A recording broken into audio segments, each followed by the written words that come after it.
on May 24th, 2023. And I will now ask Will Short, Regional Clerk, to do the roll call. Thank you, Chair. Chair Redmond. Present. Councillor Craig. Present. Councillor Deutschmann.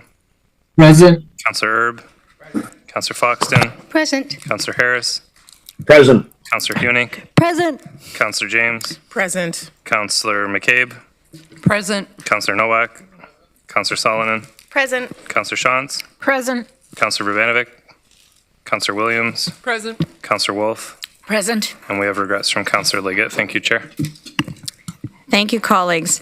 I would like to acknowledge that the land on which we gather today is the traditional territory of the Haudenosaunee, the Anishinaabe, and the Neutral people. We acknowledge the enduring presence of the Indigenous people with whom we share this land today, their achievements, and their contributions to our community. Are there any declarations of pecuniary interest under the Municipal Conflict of Interest Act? Seeing none, we have no presentations and no petitions. We now will welcome our delegations. We have 4 delegations who have registered for this evening, and I would like to remind the delegate of some guidelines for participation. If you conduct yourself in any of the following manner, it will result in an immediate removal from the meeting: interrupting councillors, staff, or other delegations, derogatory statements about councillors, staff, or others, turning your camera, if you're joining us virtually, on at inappropriate times, and hate speech or defamatory comments. One last reminder for delegations: please do not take offense if following your presentation there are no questions from council. This is council's time to really listen and reflect upon the opinions and the ideas shared with us from our community members. Our first delegation is Benjamin Gorodeski from Kitchener regarding transphobia in the region. Benjamin, welcome. You have 5 minutes to speak. Thank you very much for the opportunity to speak, Council. About a year ago, my kid, out of nowhere, sitting in a waiting room, turned to my wife and said, "You think I'm a boy, but I'm not." Okay. This led to a series of conversations and questions, and some of them were challenging, and some of them were nice, but all of them were 100% necessary because my kid felt compelled and moved to tell us the truth about themselves, and so we had to do something with that information. And what mostly has been done with that information is that I, as like a caregiver and dad and a person who has to go to basketball and whatever, I'm constantly coming out to other people on behalf of my kid because they're kind of small, and it's my job to make them as comfortable and as safe in any given circumstance. And so that's been challenging and new and surprising in lots of ways for me. It's also been delightful and filled with joy and filled with a lot of positivity as well. But it's been new and challenging. So with that as my baggage and context, I wanted to say that I'm deeply, deeply troubled by the institutionalized hate and bigotry that's taking root so close to our home, just 35 minutes away by car in Norwich. They've set forth in formal governing procedure the desire to exclude, judge, and diminish the lives of queer and trans people. The township government, steered by church influence, is actively trying to erase the belonging and safety that so many generations have fought for. Generations of pride activists who were terrorized, beaten, and killed so that my child could grow up in a world that doesn't actively hate them as a baseline. Trans and non-binary youth in Canada are 5 times more likely to attempt suicide, according to studies by Statistics Canada. 2/3 of trans youth report self-harm in the last year, and 22 to 43% of trans people report having attempted suicide within their lifetime. Trans people face unique stressors, including the stress some trans people experience when their gender identity is not affirmed. Trans people also experience higher rates of discrimination and harassment than their cisgender counterparts, and as a result, experience poorer mental health outcomes. So tonight, I'm calling on Regional Council to release a statement condemning formalized, legalized hate and discrimination in Norwich. Family and Children's Services of the Waterloo region has released a good statement that could be used as a reference model for allyship. Our own pride flags are not enough. Our children, my child in particular, must see our regional government take a stand against hate and firmly choose their lives. It's not enough to do our own thing and ignore Norwich. If you see something, say something. That's what we teach young people. So let's put that into practice and say something to condemn the laws that seek to erase pride. My beautiful, brilliant child deserves it. 1,000 diverse kids of all shapes and stripes deserve it here in the region. And a small update. Last night, Norwich Township Councillor Alicia Stubbs resigned in protest of this law. As well, Big Brothers Big Sisters of Oxford County has offered to return the grant they received from Norwich Township because its values no longer align with the township. Action is occurring on multiple levels, and I think we should follow these examples and assert our allyship with our neighbors who are sticking out their necks in support of Pride. If you see something, say something. You are our elected leaders, and I'm asking you to lead on this issue. Thank you very much.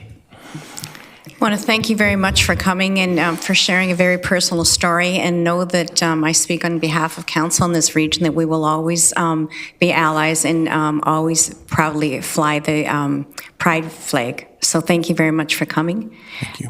Councillor Foxton, do you have a question? Comment, if I may. Okay. I would like to put forward a motion that the region of Waterloo does not believe in hate or judgments, that all people have every right to be whom they are in the region of Waterloo and accepted. I'm sure the clerks can word it better.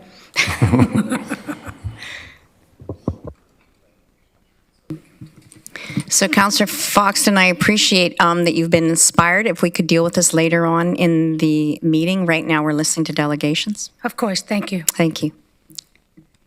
Thank you very much.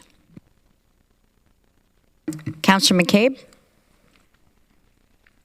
Thank you to the delegate for coming in and sharing that story. I was just going to say that I would happily second that motion, but I logged in a little too after you've already said that we'll deal with it later. We'll deal with it later. But yeah, and I just wondered if you could share that statement from Family and Children's Services. I just was doing a quick Google search and I couldn't find it. So if you wanted to email that to us or something, that would be helpful for maybe to help with the motion. But thank you very much. So I see no other questions. The next delegation is Kevin Eby, Waterloo Regional Response to Bill 97 and New Provincial Planning Statement. Kevin, welcome. You have 5 minutes. You have the floor. Thank you very much. If you can go to the second slide, might as well start there. So basically, Bill 97, or through Bill 97 and the provincial planning statement, the province has proposed to eliminate the growth plan for the Greater Golden Horseshoe, eliminate the provincial policy statement, merge them together, and that's what you, in fact, have a report before you speaking to tonight. The changes justified, they're justified as responding to the housing crisis that we face. And in fact, you know, there is not a land shortage in Ontario. I just want to make that awfully, clear. And so some of what I'm going to speak to leans on that. But many of the changes that are proposed will do virtually nothing to increase the amount of affordable housing available. Next slide, please.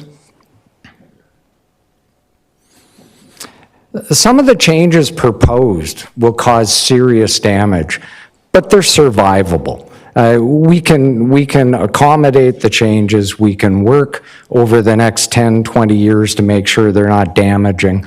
However, there is one that in fact is quite serious, and it's the changes to the policies to allow residential uses in the agricultural areas. And quite frankly, as I've watched the changes in the planning come forward, been very concerned about many of them, have spoken out about many of them, but this is elevated things. This is sheer madness, what's going on here. We're talking about introducing phenomenal amounts of residential into the agricultural areas, and it will have a serious impact on that. The agriculture is an industry, and our ability to provide food to future generations here in Southern Ontario and certainly food security.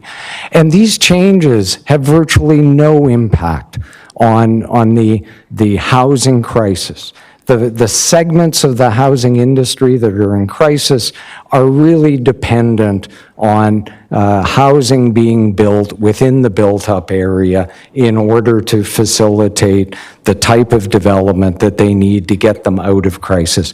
Agricultural lands and individual severances are just a mistake. Next slide, please. I'm going to speak to the rural land. Mark Reeser is going to speak to the prime lands.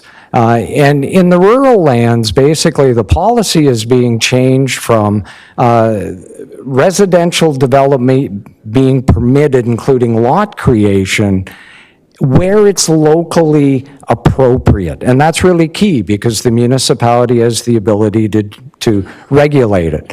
The proposed policy takes away its locally appropriate and replaces it with multi-lot residential development where site conditions are suitable for the provision of appropriate sewage and water services. It's permitted to develop on the rural lands with private septics. Next slide, please. The brown areas are rural lands in the region of Waterloo. You can do, according to these policies, plans of subdivision on private septics on these brown lands. Next slide, please. So where the map it refers to rural areas, in fact, they've changed it within the policy statement to read rural lands. And I think the key is any municipal discretion to prohibit such development on rural lands is gone the way it's proposed. They're taking that away. And I want to, really stress the key issue for me personally is what it's going to do to the environmentally sensitive landscapes. Next slide, please.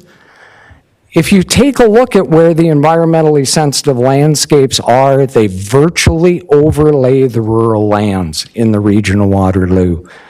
The reason they're not prime lands is to a great extent the presence of about 50% key environmental lands within these. The provincial policies will allow multi-lot residential development on private septics in these areas. That's what's being proposed as we speak here. And what I'm looking for, what I'm hoping for, not just with you, but the other municipalities we're talking to, is that we can get support to vehemently stand up and oppose this. It truly is, the madness has to stop at some point. And I'm out of time, so I will be quiet and just leave the last slide, which was a conclusion anyways. Thank you very much. Kevin, thank you for your presentation and being so respectful of the time. I see no questions, so thank you very much for a thoughtful presentation. The next delegation is Mark Reeser, Vice President of Waterloo Federation of Agriculture, and he's speaking on the new proposed farm severance policy in Waterloo Region. And Mark, I know you're aware your slide deck did not get in on time, but it was distributed to council separately, so we have had the chance to look at it. You have 5 minutes. Go ahead.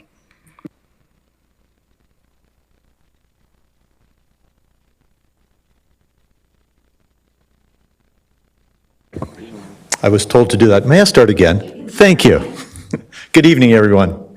My name is Mark Reeser, and I farm in Wilmot Township near New Dundee. I'm presenting tonight in my capacity as Vice President of the Waterloo Federation of Agriculture and on behalf of the agricultural community in Waterloo Region. I address you tonight with a heavy heart, and I don't say that lightly. The community that I know and love is under threat from pending legislation involving changes to the provincial policy statement and Bill 97. The implications are many and profound, but I will focus on one change specifically, that being the threat to prime farmland from the proposal to allow 3 severances per farm parcel in not just Waterloo, but all of Ontario. We live in a special place here in Waterloo. It is arguably the most innovative, dynamic, well-planned, and prosperous community in Ontario, if not all of Canada. At the same time, surrounding this very urban footprint is one of the most fertile, productive, and prosperous agricultural communities in Ontario. A community that features the second highest farm income per acre and per farm in this province. That doesn't just happen. It's not an accident. We as a region planned to be the best urban and rural municipality in Canada. Our culture of good planning, countryside lines, farmland protection, a prohibition on farm severances since 1973 is an agricultural success story. It is also an urban success story. Our leadership and our official plan are the template for good planning, housing people from around the world, innovation, prosperity, and farmland protection in municipalities throughout Ontario. What is threatened? Only 5% of Ontario's land mass is suitable for agriculture, and less than half of that is considered to be prime, like we have here in Waterloo. The proposed unappealable ability to obtain 3 severances per farm parcel threatens the ability of my constituents to conduct the business of farming in a safe and profitable manner. The detrimental impacts of lot creation are well documented. They include the fragmentation of the agricultural land base, increased conflicts between neighboring land uses, and the inflation of farmland values, which makes the purchase of farmland by new entrants unattainable. As farmers, here in Waterloo and across the province, we have worked diligently to manage, mitigate, and minimize conflict between farming and non-farming neighbors by supporting minimum distance separation formulas to properly separate farms and residential lots. Dr. Wayne Caldwell, former professor of planning at the University of Guelph, has calculated that the addition of 3 severances and accompanying dwellings and the resulting MDS on every farm will make it impossible for farmers to build or expand livestock facilities in Ontario. He predicts that the livestock farming in Ontario will disappear within the 30-year planning timeframe imposed by the province. That would be tragic, not only to Waterloo, but to the province as a whole. Should proposed changes to the PPS come into effect, all 4 townships in Waterloo region have the potential to sever at least 2,000 new lots. If every severance averages 1 acre, that means over 8,000 acres of farmland would disappear. At 2.5 people per dwelling, those 8,000 severances would accommodate about 20,000 new people. If those same 8,000 acres were located within an urban boundary at a density of 20 people per acre, they could accommodate more than 160,000 people. One has to ask the question, is this good stewardship of our precious farmland resource? We live in a special place. Our regional form of collaborative government has enabled us to build a community that is the envy of many. It was Waterloo Region that allowed us to pioneer the protected countryside designation, the environmentally sensitive landscape designation, the LRT, the countryside line, a prosperous urban landscape, and a prosperous rural landscape. The evidence is clear. Regional visionary government works.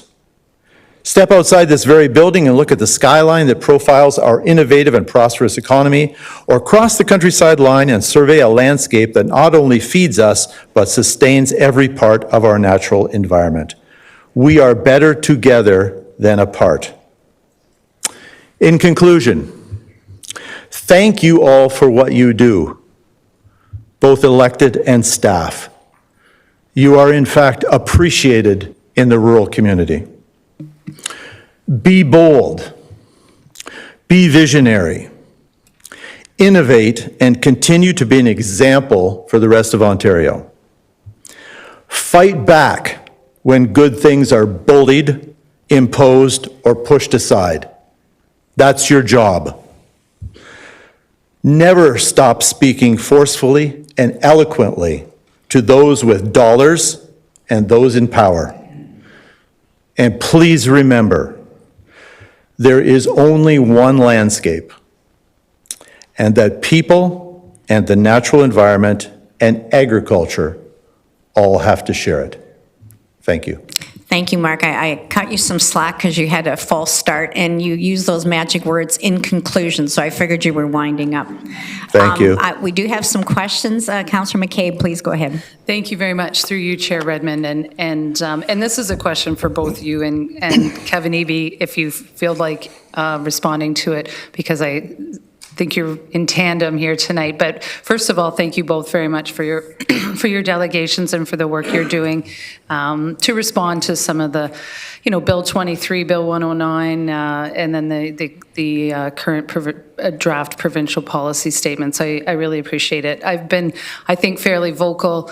I'm the City of Waterloo's mayor and sent an open letter back in December, I think it was, saying that, Waterloo's a community that we are very much looking at it. We're very focused on intensification, and we really respect that countryside line, and we know that we have enough land within our existing borders to build the housing units that we need for our community and to support the region's growth strategy as well. So certainly support you in that. And I, just to pick up on the point that you were making about stronger together, I certainly do believe that that we are as a region stronger together when we work on these kind of big policy and other issues together. So I guess my question is, I hear you, I agree with you. I would not want to lose that precious farmland to country estates.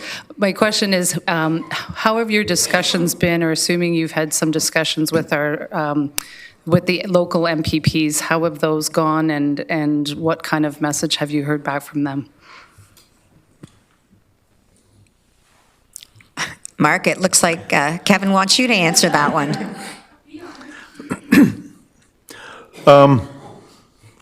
I still have a heavy heart after talking with them. Some of them. I am perplexed that the people who represent us sometimes feel that party discipline is more important than doing the right thing. And I think a lot of other people wish that more politicians had the courage to say and do the right thing, rather than just try and keep their job. Perhaps I'm being too harsh and too idealistic, but I think there comes a time when people have to say and defend what is good and speak out against things that destroy. I haven't answered your question, I don't think, but I've done as best as I can. No, that's fine, and I appreciate those words, and I think on this issue and some other issues, like you said, it's important for people to speak up and say, regardless of party discipline or, their own position, elected or otherwise, what they really do feel is right for the residents of our region, not just for, myself as an elected official. But I don't know what kind of farming you do, but I appreciate you. I assume you're pretty busy at this time of year, so I appreciate you taking the time to talk to us and talk to other elected officials and do what you can to push back against these proposed changes. Thank you. So Kevin looks like he wants to weigh in, and because Dorothy missed her opportunity to ask you, Kevin, you get a minute. All I wanted to say was I asked Mark to speak because he's been more involved in talking to the local MPPs. I've had conversations with a number of MPPs from other parts of Ontario, and I think to a person, it would be fair to say that they're as overwhelmed as you are, and I am as a professional reading this. There is so much coming down that, quite frankly, I don't think that many people actually understand an awful lot of the policy framework that's now in front of them for approval, and that's at the MPP level. I've talked to so many councillors councillors in different municipalities, and they're baffled by what they're seeing. And so, you know, some of it is, especially the agricultural policies we're speaking to, I don't think they really understood the impact of the type of change they were proposing. It seems to have been, we need more housing, where can we put more housing? Well, guess what, we can throw some out in the rural area without thinking about it. So that's the message that I'm getting back is a bit of candid confusion. And I think that it's fair to say that we're all kind of trying to figure this out together, and it's the MPPs, it's the councillors, it's the professionals who deal with this every day. We're baffled, being perfectly honest. So I hope that helps. It does help, but it does help, but it is, you know, it is challenging for sure. And you know, especially with the speed with which some of this is coming, it is challenging for our staff on here at the region. I know certainly at the city as well. They're trying to build the plane and fly it at the same time, build more housing and respond to development applications as they come in, and site plan approvals, while they're also trying to figure out what this new legislation means. And it's absolutely a challenge. And you know, when you do things in this kind of manner, like once you develop some land in the country or anywhere, once it's gone, it's gone. So I just hope that we can continue to do our best to make changes where we can. Thank you. Thank you. Councillor Salonen. Thank you very much, Chair. I just wanted to say thank you very much, both Mark and Kevin, for coming in and presenting to us. And I know, Mark, you and I have spoken before about the fact that we are blessed with having some of the most productive farmland in the region as well, certainly per acre for what farmers are able to get. And that certainly, we need to look at the sustainability end too for farmers being able to sustainably produce our food, which we rely on. And I have many of the same concerns as both of you, which I will reserve those comments for when that comes up later today in the meeting. I really just wanted to say thank you for coming in. Thank you. Councillor Wolf.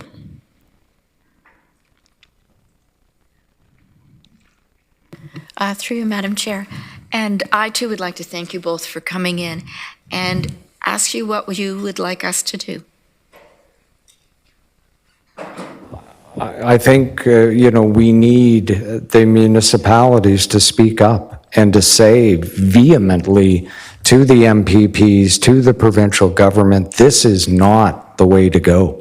The impact to the agricultural area for virtually no gain whatsoever in what they're trying to solve is just, it's mind-numbing. And I really think that we need a strong support from yourselves. We need it from the area municipalities. We need it anywhere we can get it, because this government is not easily swayed, and we're working hard throughout the province to try and change minds. And if I, Chair Redmond, if I can just say one last thing, and that is my mentor when I started with the region was Sally Thorson, who was the Commissioner of Planning at the time here, and we dealt with a proposal in the 90s that was very much like this. And the thing that she told me that resonated and has resonated throughout my career is a severance in the rural area is the last crop you'll get off of that land. And I think that's what we need to understand. This is not about we need more housing and this is the only place we can put it. There are ample opportunities for housing in the region of Waterloo and throughout Ontario without doing this to the agricultural areas, and you cannot repair this once it's done. You can't, it's not like low-density suburbs where you can intensify. You cannot go in and make these disappear. Mark, did you want to weigh in? My courage is returning. In response to Councillor Wolf, what do you want us to do? I think you're doing the right thing in your response. I would love it to be more forceful. This particular premier deals better with personal contact than he does with contact with groups. I think it would be wonderful if everyone around this horseshoe sent a personal letter to the Premier and said, this does not work for Waterloo. This does not work for agriculture. This does not work for this province. That has an impact. And I think it's worthwhile doing.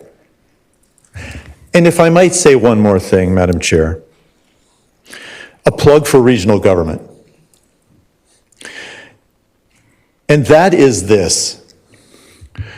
Regional government has the luxury of being able to vision as opposed to just do the daily work of planning. The vast majority of municipalities are bogged down in doing the things that have to be done every day. Regional government allows us to have planners who vision what could be instead of what is today. And I think that's something so valuable and gives us the things that we have in Waterloo today that other municipalities don't have and won't have because they don't have that ability to vision. And I think that vision is appreciated in Waterloo, and it differentiates us from everybody else. And wouldn't it be wonderful if Waterloo was emulated and copied instead of told to be quiet? And I think that's a shame. Thank you. Councillor Wolf, any further questions? No, thank you. Thank you. Councillor Shantz, please go ahead. Thank you, and thank you to Mark and Kevin for coming in and presenting. I always appreciate your presentations and your ability to get to the point and connect the dots very clearly and concisely, so thank you for that. I wonder, I didn't see the slide deck, if it was sent out. Perhaps I missed it in all my things, but I wonder if we can get a copy of your presentation, Mark. I think, Kevin, we've got most of yours on the slide deck here. We can send it out again, but I think it was an e-scribe maybe? I'm not in my formal presentation, but I will. Thank you. Thank you. Okay. Councillor Nowak. Excuse me, I also want to thank you for coming out this evening. Our planner is in the process of drafting his response, and I think you know who that is, and you've worked very well with him in the past. I can tell you it's going to be very strong, and we are going to be dealing with that actually on Tuesday night next week, and you would both be welcome to come as delegates to that meeting. If you do have time, we'd appreciate it. I'd appreciate it, and I think our new council, some of our new council members might get a better understanding of what's at stake here. So if that's available to you for time-wise, you're more than welcome to come. So thank you again for your passion and for your courage for standing up the way you have been. So thank you. Thank you. So Mark and Kevin, you can look at this as your dress rehearsal. Councillor Erb. Thank you, Madam Chair. Like other councillors, thanks for coming in this evening, but thanks for your continuing advocacy for coming in many, many times, sharing this same message. I have a question. I think it was Mark that said the average size of one of the 3 severed lots could be an acre. Is there a maximum that the lot can be? Do we know that?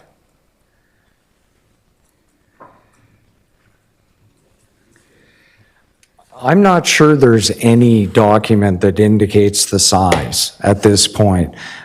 Traditionally in Ontario, if you're going to get down to the size of an acre, you have to do hydrogeologic studies, you have to do soil studies. Typically, if you're a hectare in size, a lot of places don't require those studies to be done. So, at least my sense would be the likelihood is we're going to end up with an awful lot, maybe not here in Waterloo, but an awful lot of Ontario where people are just going to come in for a hectare for each of those severances in order to save, $20,000, $30,000 in studies that would otherwise have to be done. So I think actually Mr. Reeser's prediction about the numbers and the amount of agricultural land may very well be light. That in fact it may per lot be significantly over an acre on average. So we're really talking about estate-sized lots here.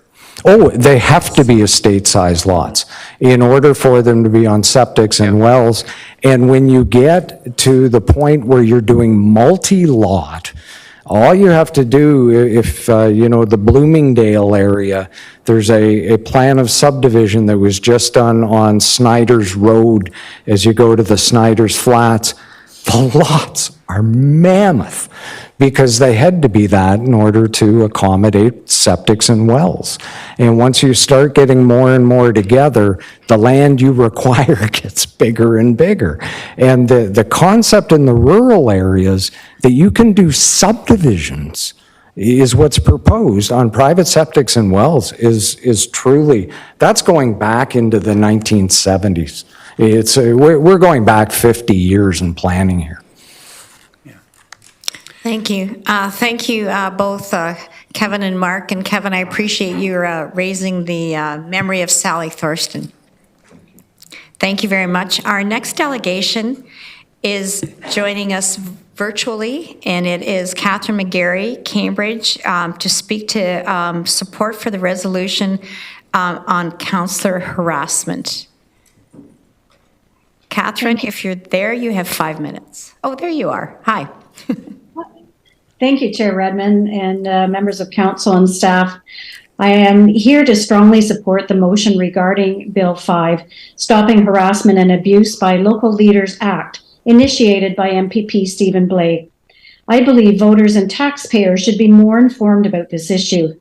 Thank you, Councillor James, for bringing this important issue forward. As a former head of council, an MPP, and a member of a 2015 Ontario All-Party Select Committee on Sexual Violence and Harassment, I have gained insight of this issue from thousands of stories from across Waterloo Region and Ontario. Our recommendations informed Ontario's sexual violence and harassment legislation. And in my current volunteer role, I hear that other councillors in Ontario experience the same. Harassment and abuse of any kind are problematic in our community. As a nurse, I cared for patients with ongoing traumatic healthcare issues from harassment and abuse experienced from colleagues, workplaces, and politicians. Heads of councils are informed of complaints involving staff, politicians, and the public.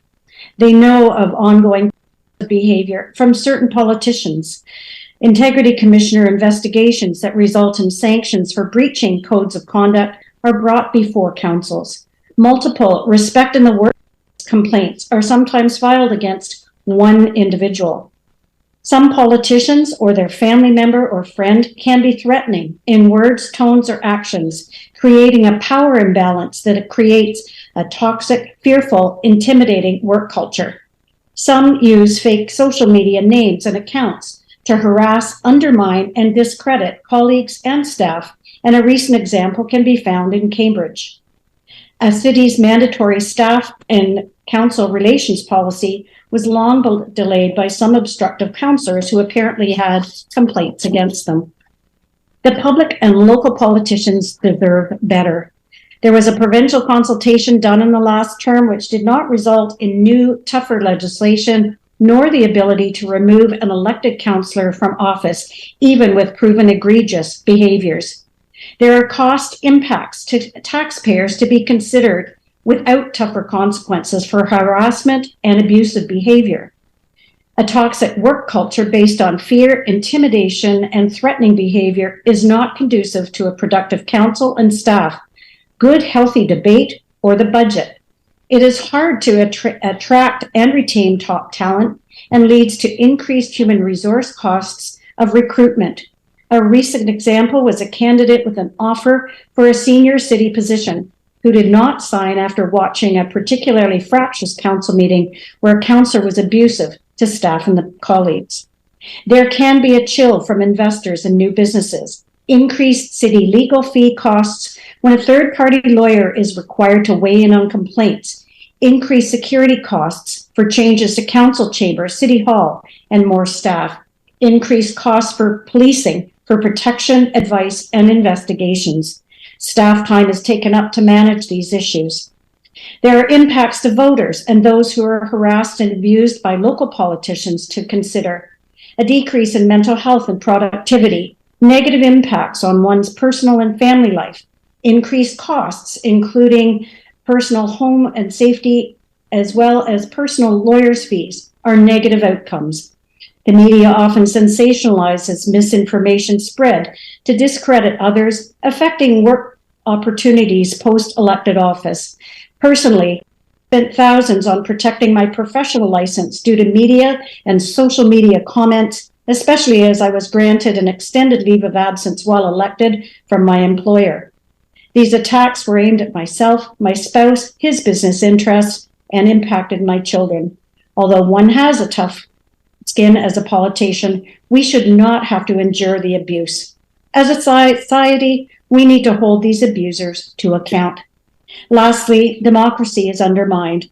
I'm often asked to mentor women running for politics. Several chose not to run due to the onslaught of sensationalized personal attacks women in this community face. How can we attract more women and diverse candidates to run for public office? We need to elect candidates without an ongoing history of harassing and abusive behavior.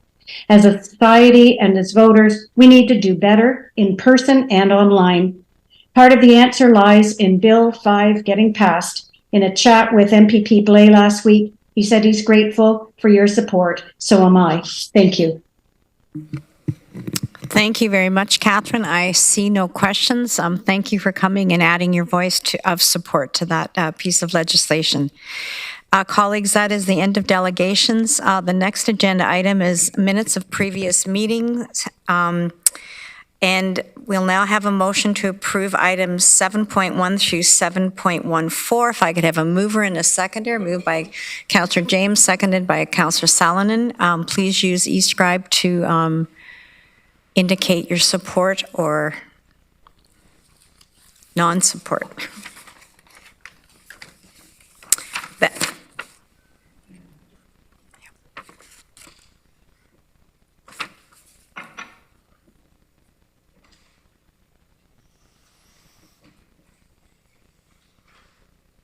That is carried, colleagues. Thank you. Next item is Communications Information Package, May 17th, 2023.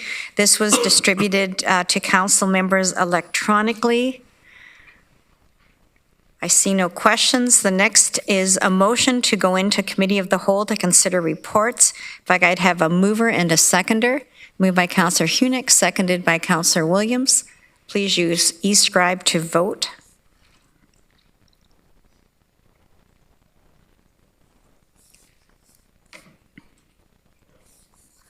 Thank you, colleagues. We are now in the Committee of the Whole, and we will consider Finance Report. The Finance Report is for information and to approve, and it's listed as 10.11. If I could have a mover and a seconder. Moved by Councillor Shantz, seconded by Councillor Wolf. Colleagues, these include pedestrian traffic signals, a tender for Fortin Traffic Systems, and an increase to the capital budget for traffic signal lamp replacement. Please use your eScribe to vote on these reports.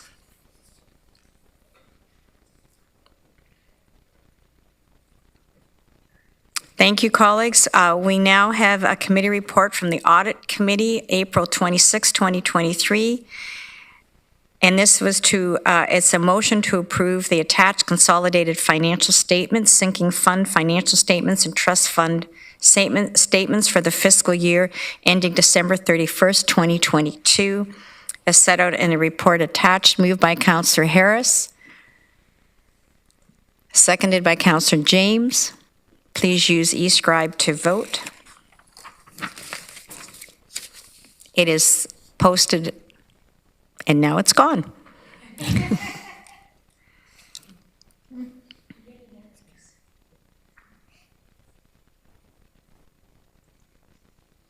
That's carried, colleagues.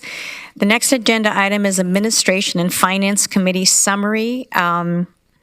There are 3 items listed on that. If I could have a mover and a seconder, this is to approve Finance and Administration Committee meeting on May the 9th. Moved by Councillor Williams, seconded by Councillor Erb. Please use your e-scribe to vote.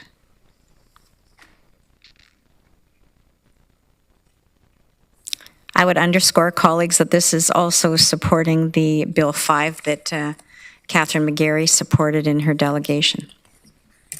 That is carried, colleagues. I will now ask for a mover and a seconder to approve a summary listed on the agenda for closed committee, and this was of May 9th date. And a quick précis is authorizing, directing the regional solicitor to enter into an agreement of purchase and sale to the estate of Magdalene Cater, and the property is Concession 9 North Dumfries, as well as authorizing the purchase of 139 University Avenue West, 88 unit building of student residential. If I could have a mover, moved by Councillor Wolf, seconded by Councillor Nowak. Please use e-scribe to vote.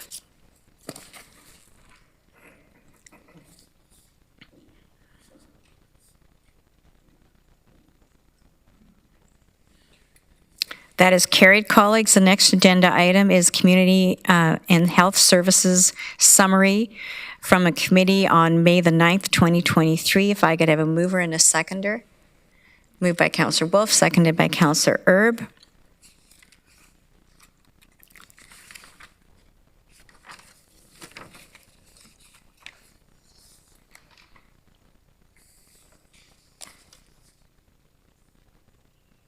That is carried, colleagues. Next is a Planning and Works Committee summary for May 9th, 2023. And this has 3 items listed. If I could have a mover and a seconder.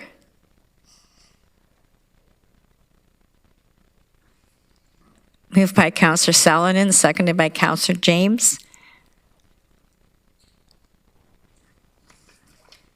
Please use your e-scribe to vote.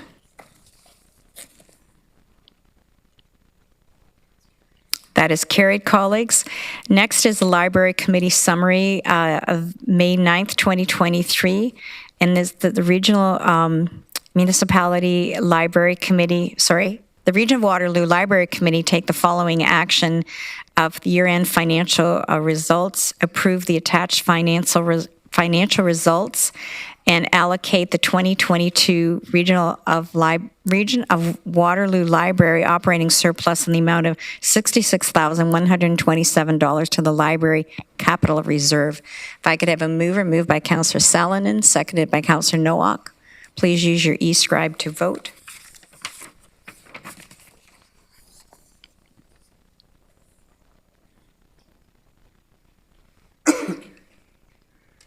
Thank you, colleagues. That is carried. The next agenda item is a special Planning and Works Committee summary of May 24th, 2023. And I believe that will be put up on the screen. So this is something we dealt with earlier today. And I will read it out if I could have a mover and a seconder. Moved by Councillor Hunick, seconded by Councillor Foxton. And the motion reads that the Regional Municipality of Waterloo directs staff to include 3 project alternatives within the Stage 2 ION business case as described in a report dated April 4th, 2023, and that staff add to the business case emergency ramps, a 4th alternative to be added from South Terminus in Cambridge to Preston with the construction starting in South Cambridge, and T4 where the terminus is not in downtown Cambridge and is located in the east of Cambridge, and that staff be directed to provide information on the feasibility of adding a route down Dundas in the city of Cambridge.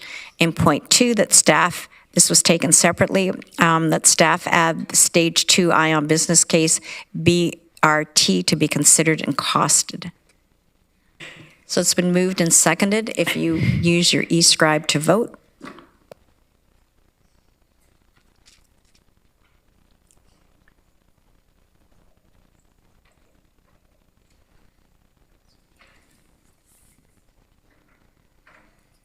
Thank you, colleagues. That is carried.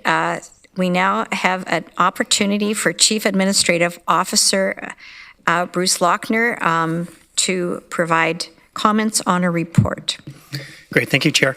In January, Council directed staff to bring back a report outlining a number of things. The first was the current supports available to Council, as well as individual councillors to carry out your ever-growing duties. The potential need for assessments to current, or adjustments, to current policies, should any councillor wish to hire external staff, as well as an assessment for the addition of any additional supports for council. This report outlines all of that. Some of the questions that council asked we thought were better responded to by an integrity commissioner. So an integrity commissioner has weighed in to provide you guidance. I don't know that this is the end of this particular topic, given this is the first time you're seeing this information, and you may wish to adjust policies. You may wish to direct staff to go back and take a look at how supports are provided, should you require support provided in a different way or additional support. So I assume you've had a chance to read this report and happy to take questions. Thank you, colleagues. So this is now questions on the report about supports for regional council.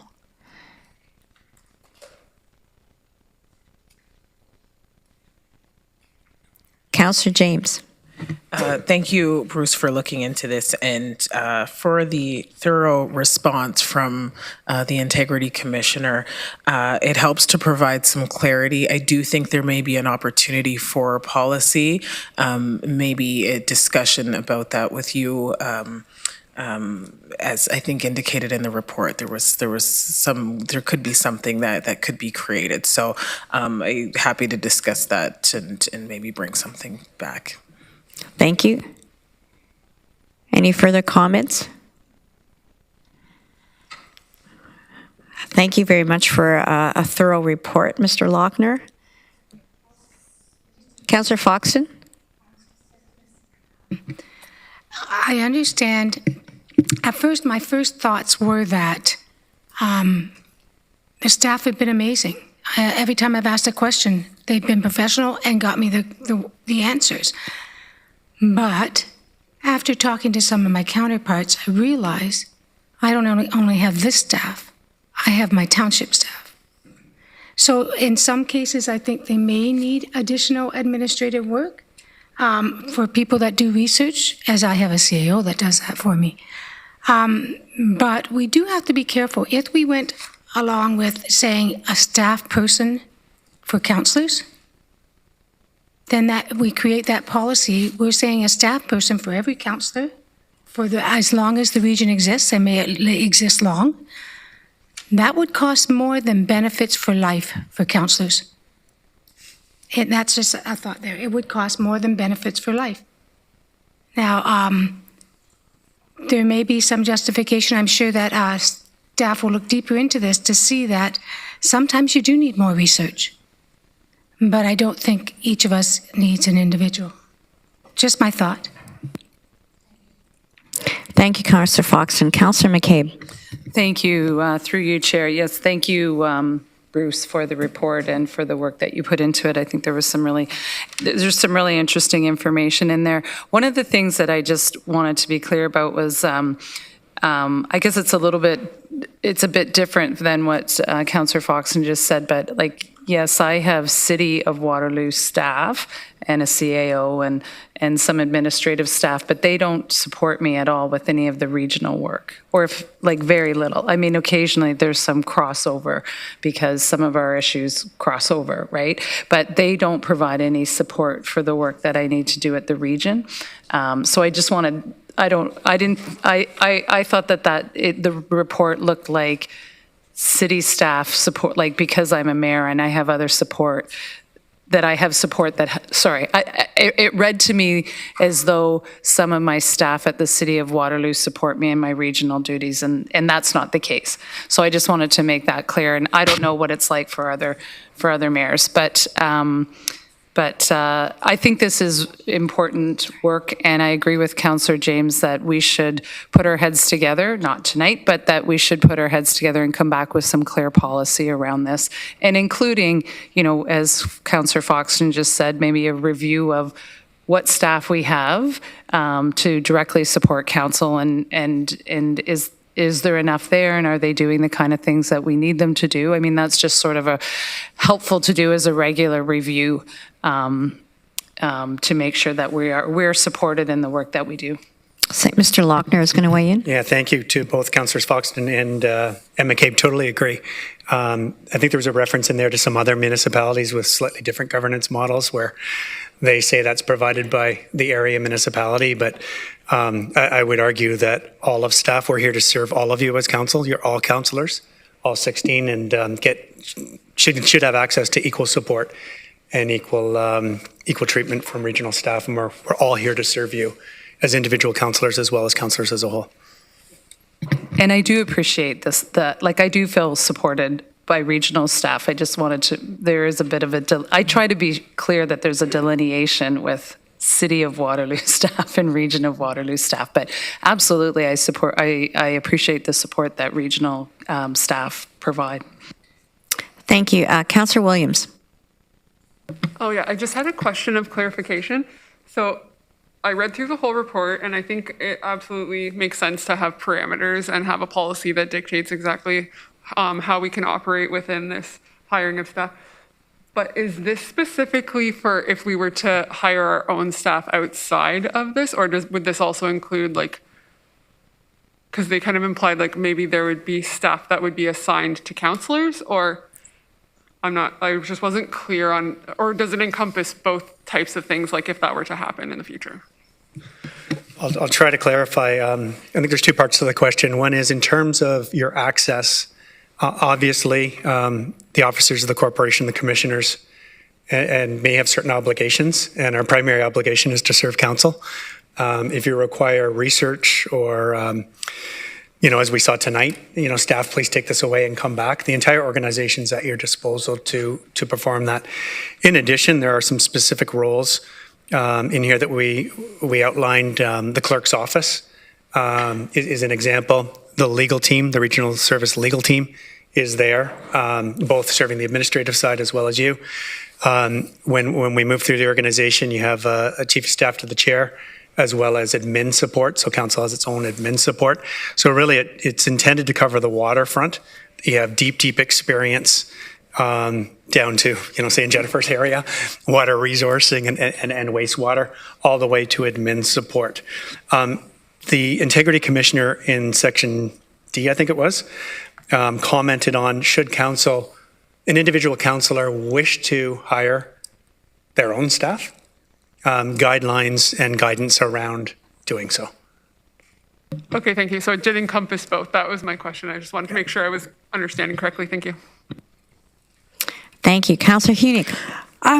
Thank you, Chair. I just want to say that I think there is a vast difference between deciding to hire a staff person per councillor and before we do that, we need to justify hiring 2 administrative support people, for example.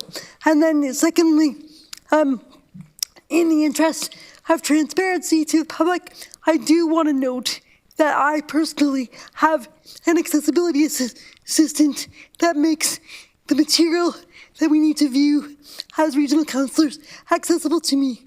And I think what makes me confident in her ability and my ability to serve the public faithfully is the fact that she was vetted by the region and signed a confidentiality agreement on behalf of the region.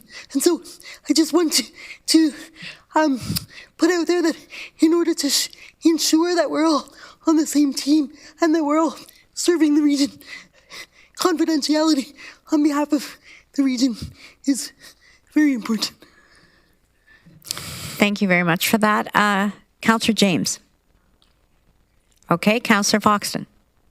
Just for clarification, so as the mayor of the township, my CAO meets with all the CAOs, including Bruce, and also our treasurers meet with Greg Dyer, so we do get all the information and they report back to me. So I do get more information than possibly this council gets.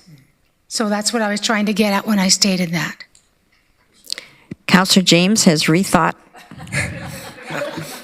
So, here's just another perspective, because I recognize with the mayors, it is a full-time job, right? The difference is with the directly elected, it's a part-time role, but the expectations now that are completely different than the dynamic that existed 10, 15, 20 years ago. So I think, in respect to, yes, there are staff who are there to support us.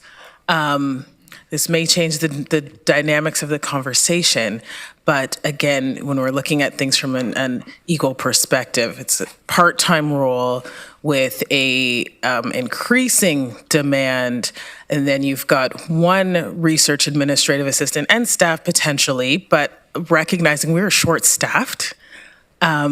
It's something that I'm very conscious of.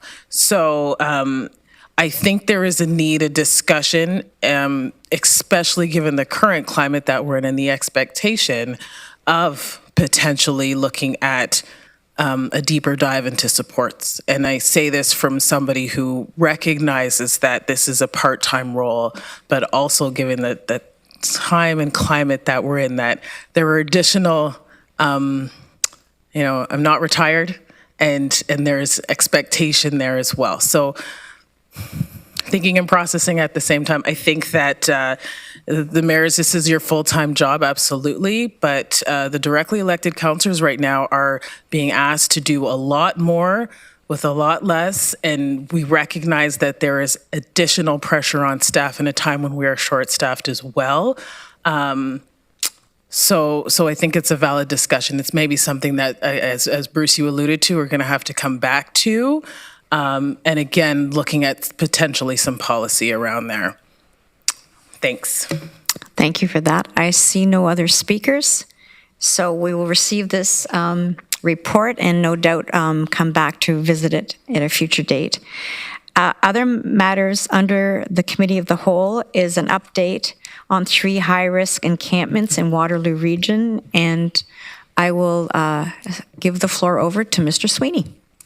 Thank you, Chair Redmond, and good evening, Council. The report is before you. It was generated as a team effort by a number of people who have spent a significant amount of time over the last couple of months responding to the urgency of chronic homelessness in this community. My colleague Kellyanne Salerno is here this evening to answer any questions you might have. I guess from a takeaway perspective, I would offer a couple of things. One is to go back to last August when we brought forward an interim housing plan that was designed to add a few tools to our toolbox to deal with the best of our ability, the acuity of the situation, while also setting a path forward to develop a plan to end chronic homelessness.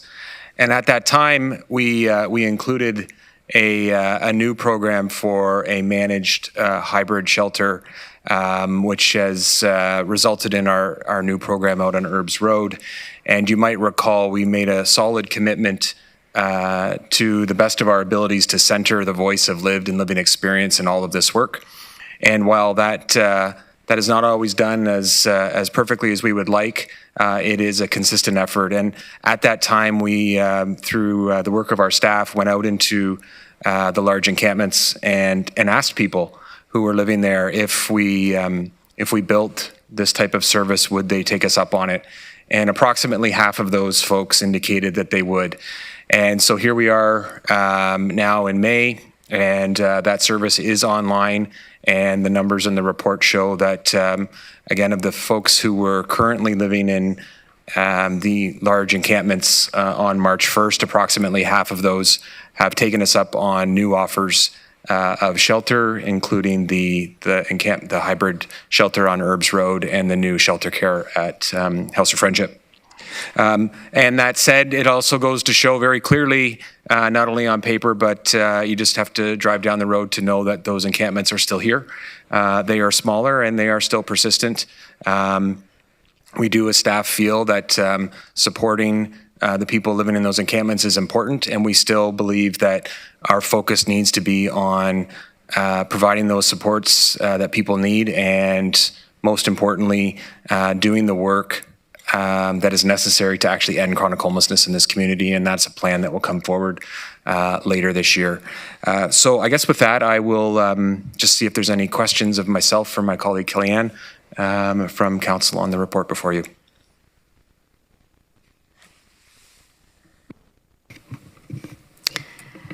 On behalf of Council, I want to thank you and your staff, and I see that Kellyanne Salerno is in the audience, just to say thank you very much. You do an awful lot of heavy lifting, making sure that things are under control and that people are having the kind of outreach and that our partners are well supported in their work. So thank you for that.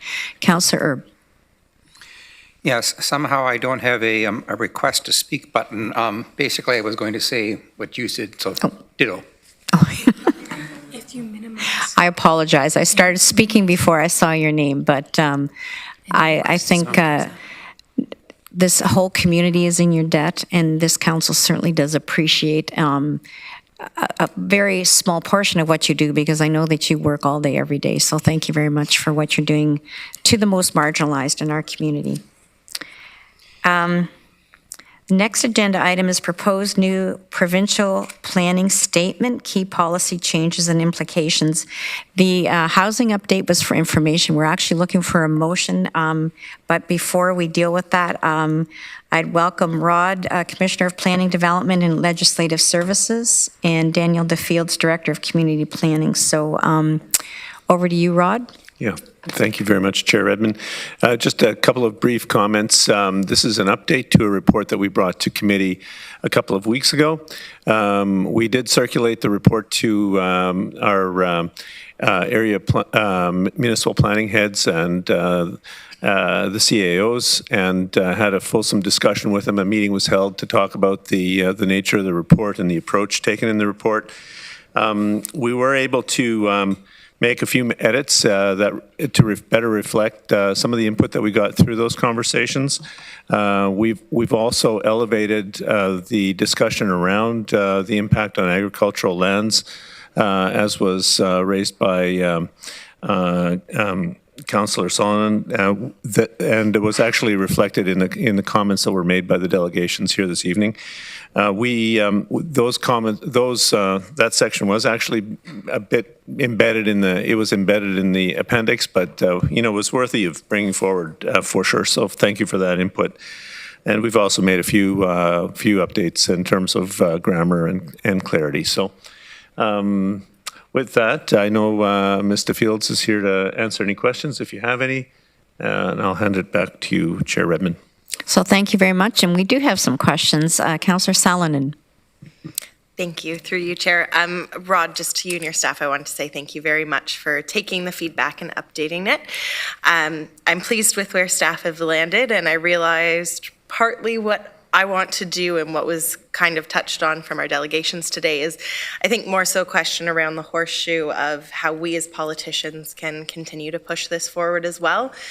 Staff obviously have to look at the minutiae and get into the nitty-gritty details of everything, whereas I think as politicians, certainly I know myself and my community, the severances piece is something that I'd like to kind of ask councillors around the table, both direct elects and other mayors, if we could perhaps look at doing, and I swear I'm not stealing this from Mark, but at writing letters and at advocating to upper levels of government and speaking with some different members of our provincial parliament, including the Minister of Agriculture.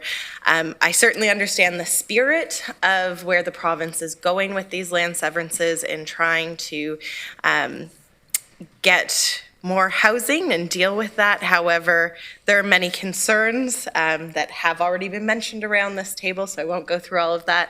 But I think that we have a great opportunity now, and what I have been told is that they are looking for feedback as a province, so it is a welcome call for us to be writing letters and speaking to them and engaging. And I think really it's an opportunity for us now to discuss what we actually need in order to help the province reach their housing goals and how we as a region can do that. And a big thing that I think as politicians we should be mentioning that I certainly see is from an environmental side, let's talk about maybe investing into innovative solutions for our wastewater. I know certainly instead of opening up more land, such as taking farms for severances, we could be looking at solutions of how to increase the capacity of the Nith River, because now through ROPA 6, Wilmot actually has more land than what we can service.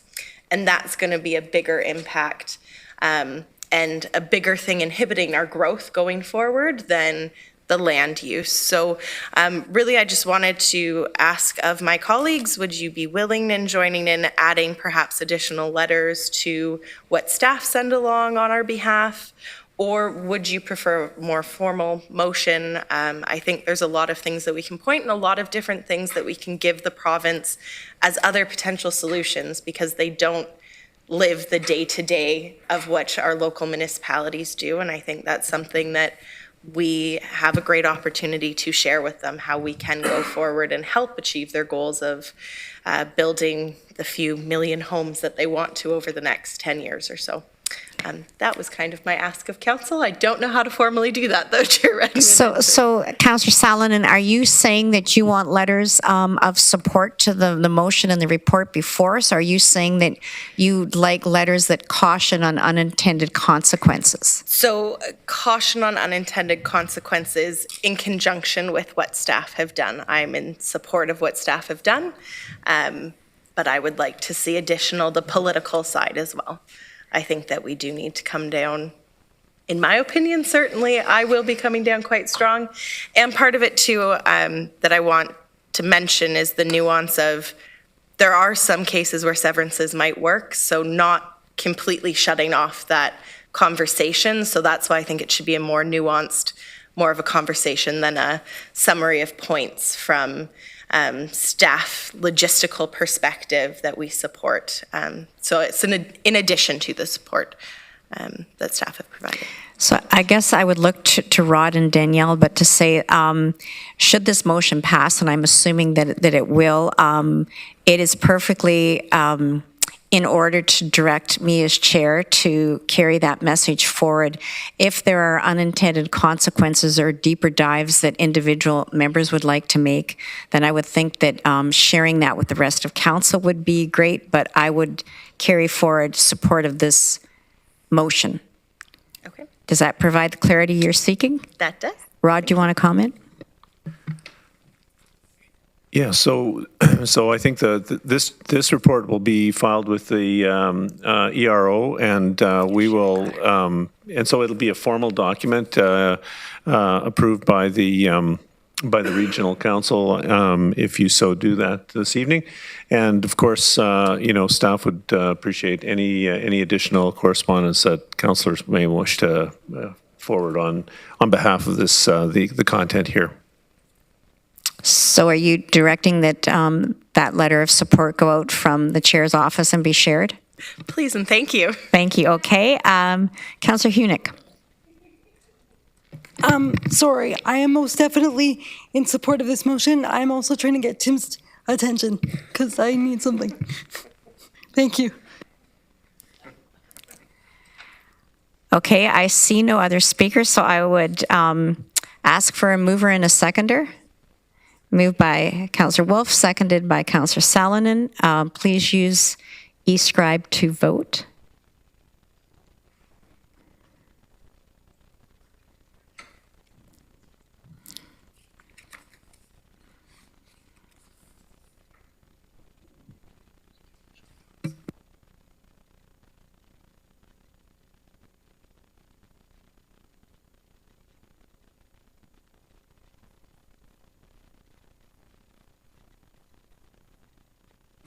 Colleagues, that is carried. The next motion to consider is a motion for the Committee of the Whole to rise and Council to resume.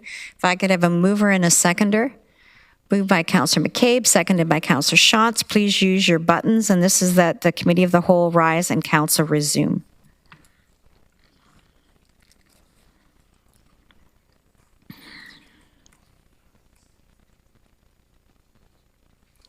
Colleagues, that is carried.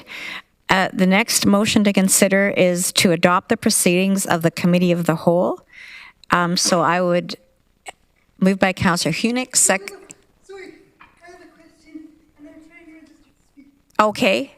Do you want to raise it before we adopt the proceedings of the Committee of the Whole?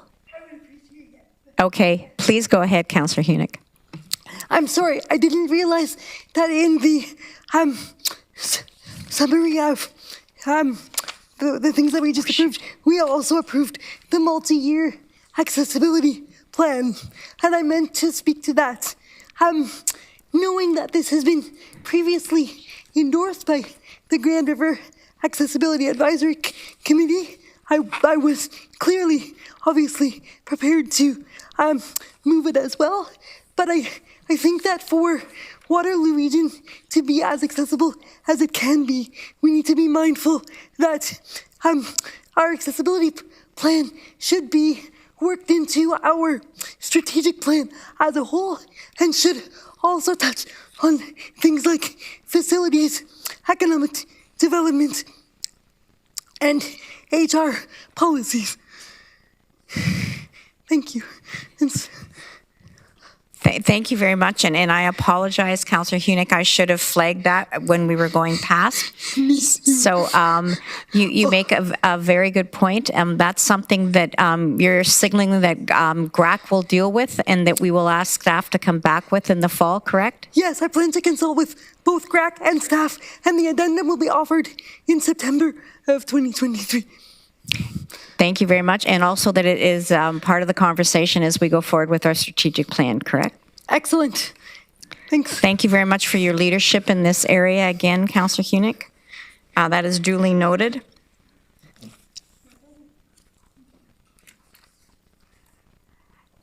So now we're back to a motion to adopt the proceedings of the Committee of the Whole. If I could have a mover, moved by Councillor Wolf, seconded by Councillor Hunick. Please use your e-scribe to vote, and this is adopting the proceedings of the Committee of the Whole.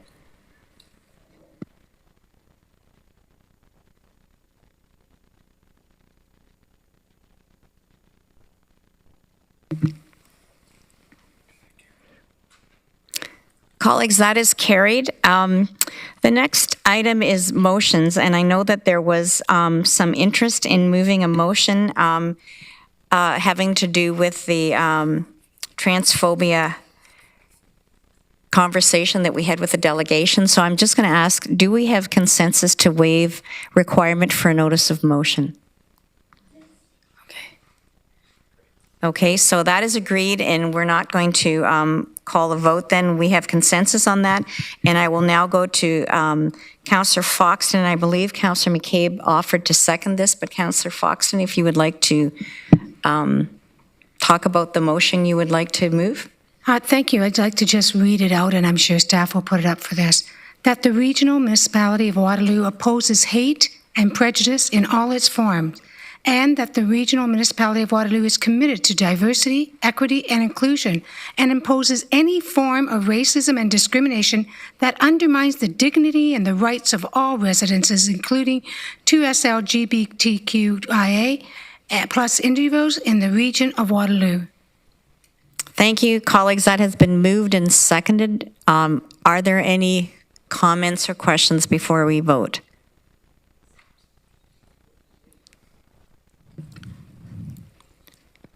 Councillor James. Yes. Just want to, through you, Chair Redmond, thank Councillor Foxton for putting this motion forward. I think, with the delegation coming today, and I know there's been recent acts of hate in the community that have affected individuals. I think it's always good for council and those of us in leadership roles to reaffirm our commitment to this work and to ensuring that we have a zero tolerance and protect those who are marginalized and experience acts of hate and discrimination and racism. So thank you to my colleague Sue and to Dorothy, or Councillor McCabe, for seconding this motion. Thank you. Councillor McCabe. Thank you, through you, Chair. And again, thanks to the delegate who came tonight to raise this. And I just wanted to say, just particularly because we're doing, there's the survey out right now for the children and youth planning table that, and that just to remind people, and particularly kids that do feel marginalized or stigmatized, that this is a great opportunity to share their thoughts and about the region and what they need to see in our community. Because we really need to hear their voice as well, and I think just wanted to remind anyone listening that that's a good opportunity, and to share it with kids, all kinds of kids, but particularly maybe kids that are in the LGBTQ2SIA community, because we really do want to hear from them and make sure that this is a community that's safe and welcoming for them. Thank you very much, Councillor McCabe. It's a great PSA. Any youth ages 9 to 18 can participate, and it is virtual. It takes about 30 minutes to fill out. The data from it will shape the policies as we go forward for young people, and it's open till May 31st. So I really hope people not only will participate if you're in that age group, but encourage people in your life that are in that age group to participate. Councillor Foxton. Thank you. Today we did a video, some of us, on the strategic plan, and my speech was, we want to hear every voice. We're listening. If that gentleman hadn't come tonight, we would not have done this motion. It's because his voice spoke. And this wasn't my motion, it's our motion, because I know everyone in this room feels strongly about this, and I applaud you all for being here and supporting it. And we must show society that we believe the words that we speak. Thank you. Councillor Williams. Through you, Chair. I don't know if this would be appropriate to add to it, but I would also maybe just to add support, or to maybe request or urge other municipalities to also make a statement in support, so that we're united in the front to make all of Ontario more inclusive. Great suggestion. Councillor Erb. Thank you, Madam Chair. I wish Mr. Gordowski was still here to hear the affirmation of council. He made himself vulnerable by coming this evening, and that takes some brave words on his part, and I'm sure for his family as well. And so we need to acknowledge that kind of vulnerability from people in the community who are trying to make it more inclusive. And so I hope he hears our words and appreciates the action that he's taken. We can make sure that we share the motion with him if he's not at home watching this on YouTube. Councillor Hunick. I'm fully in support of this motion, whatever form it may finally take. I'm wondering, because it refers to multiple forms of hate, including racism and LGBTQIA+, if it should also refer to disability or not.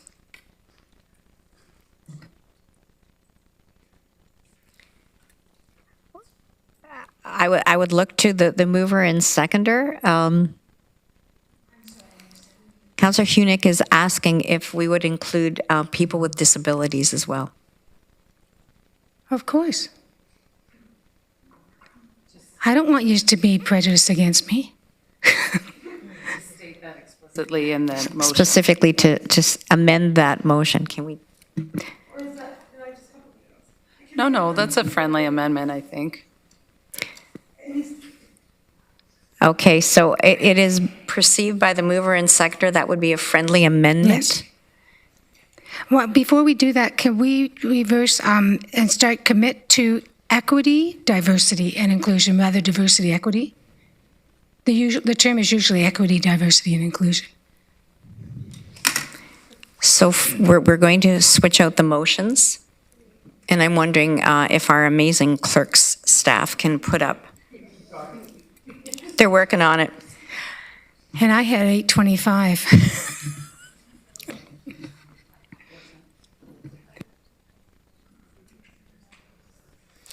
So, Councillor Foxton, I had you next anyway. Do you want to speak? No, that was what I was going to change, the equity, diversity, and inclusion. And that was, and we'll include disabilities. Can I just make one more comment? I'm sorry. I realize that the intent of the delegation tonight was before, that was before us was specifically for LGBTQIA+ individuals, and I don't want to dilute that. I was just noting the multiple forms of diversity that we could theoretically reference, but. So I guess from the seat that I sit in, I would tell you that I don't think it dilutes it. I think it expands it, it embraces it, and if the mover and the seconder feel that that's a friendly amendment, the motion belongs to council. I agree. I think we should include it. I wanted to say that this also should go to all area municipalities and to AMO to disperse. Duly noted. Thank you. As they type away and amend it, they'll add that to it. Councillor McCabe, you're good with all of this? Okay. So, Councillor James, you have an amendment as well?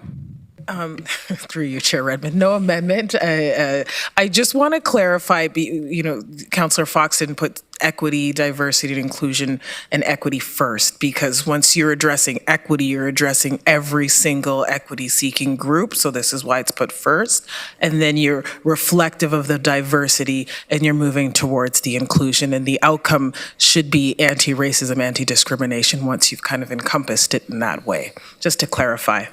Thank you. Sounds like you know of what you speak, Councillor James.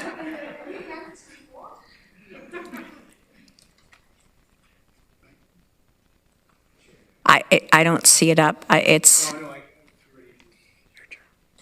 Okay, sorry. So I'm going to read it out, that the Regional Municipality of Waterloo opposes hate and prejudice in all its forms. The Regional Municipality of Waterloo is committed to equity, diversity, and inclusion, and opposes any form of racism and discrimination that undermines the dignity and rights of all residents, including 2S LGBTQIA+ individuals and persons with disabilities in the region of Waterloo, and that all municipalities be encouraged to stand against hate in all of its forms, and that this resolution be forwarded to all area municipalities and the Association of Municipalities of Ontario.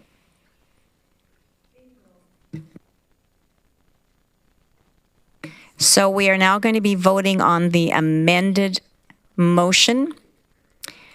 Again, it's been moved by Councillor Foxton, seconded by Councillor McCabe, fine-tuned by Councillor Hunick, with input from Councillor James. So please use your e-scribe to vote.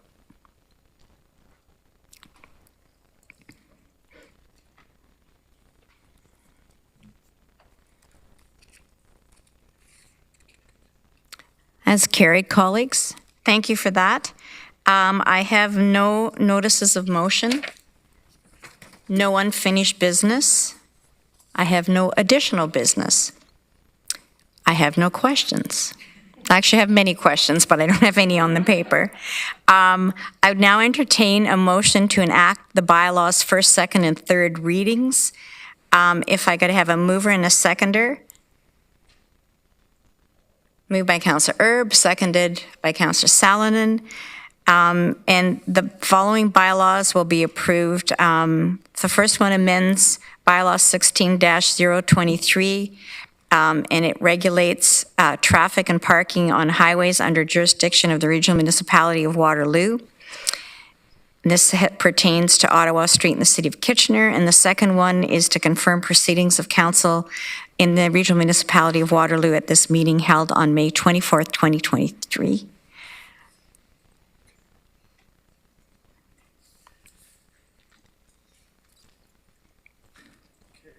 That is carried, colleagues. And sadly, now it is time to entertain a motion to adjourn. Moved by Councillor James, seconded by Councillor Salonen. Please use e-scribe to vote.